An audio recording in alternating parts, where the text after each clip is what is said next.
Bonjour à tous, on se retrouve pour une nouvelle émission du Super Top 5, direction l'hippodrome de Deauville en ce dimanche 2 novembre. 16 partants qui vont s'affronter sur la distance des 1400 mètres sur la piste en PSF de Deauville.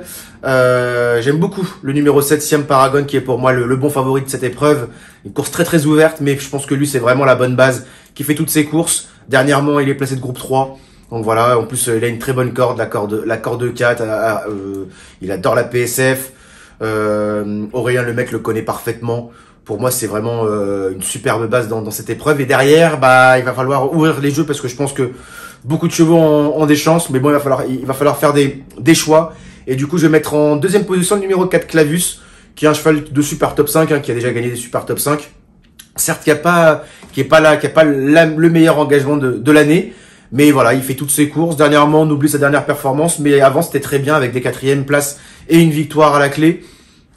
Corde 10, ça c'est pas non plus un gros problème. Il connaît bien les problèmes de Deauville. Normalement, il devrait rentrer dans la bonne combinaison de cette épreuve. Le numéro 9, Mataori B, pour l'entraînement de Gérald Mossé et la montre d'Antoine Alablin. Un cheval qui a pas énormément d'expérience. C'est le cheval ayant le moins d'expérience au départ. Mais je pense que c'est pas celui qui a le moins de qualité. Il a quand même une valeur 46. Dernièrement, je pensais qu'il allait faire mieux. Ouais, il prend une 5e place honorable.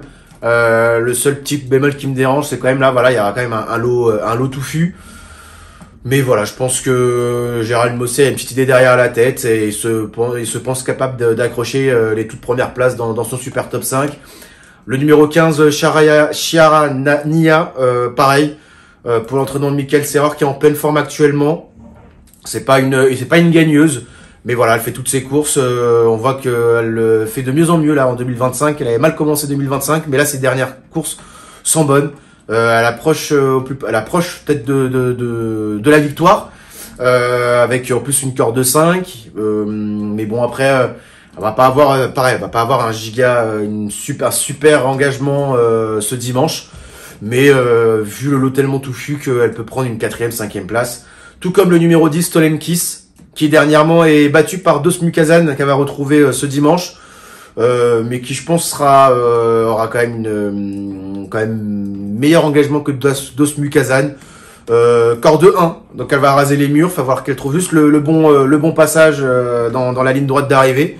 Mais attention, parce que moi j'y crois fort dans cette épreuve. Tout comme le numéro 3, Mount Athos, qui a quand même couru dans de sacrés lots. C'est la plus grosse valeur de cette course, en valeur 49, qui a couru dans des très bons lots, dans des courses de groupe. Dernièrement on oublie, mais avant c'était très bien.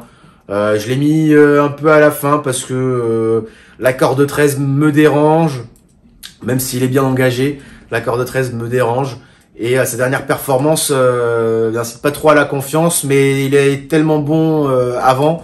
Et il a tellement bien fait dans des courses de groupe que ça serait dur de le jeter. Et mes deux impasses, si on peut dire des impasses, ça sera le numéro 2, Zero Stress, qui a fait quand même ses meilleurs titres en Allemagne. Et le numéro 13, Around the World, qui c'est un peu limite actuellement, une petite valeur 42,5. Certes, il va avoir l'avantage au poids, mais bon, corde 14, ça me fait peur un peu. Donc voilà, je préfère le mettre de côté. Voilà, vous savez tout concernant mes conseils de jeu pour ce Super Top 5. Et on se retrouve dès lundi pour le Super Top 5 à Fontainebleau. Salut!